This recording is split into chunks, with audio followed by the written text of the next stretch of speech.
Rruga koridori 8 është një nga rrugët më kryesore të vendit tonë dhe hartimi i projektit edhe i zbatimit të projektit duhet kishin një vëmendje të shtuar nga institucionet që merren me këtë punë. Dhe natyrisht që CBA që ju i referojni, po dhe gjithë hartimi i planit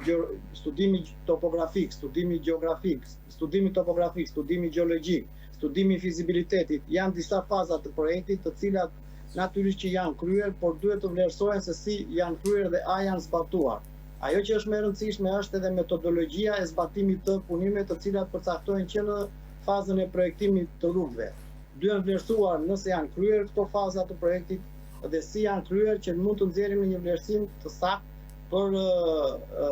mënyrën se si po realizohen punimet e ky korridor i 8 që është një nga arteret kryesore më të rëndësishme të vendit tonë. Pra duhet bërë një vlerësim nga ekspertët për mënyrën se si janë realizuar fazat e projektimit dhe pastaj se si është hartuar projekti i zbatimit të këtij projekti dhe nëse është zbatuar ky projekt apo jo. Që mund të ndalin pastaj në përfundime që është mirë apo është keq apo duhet ndryshuar mënyra apo ndryshimi i gjurmës së këtij aksi.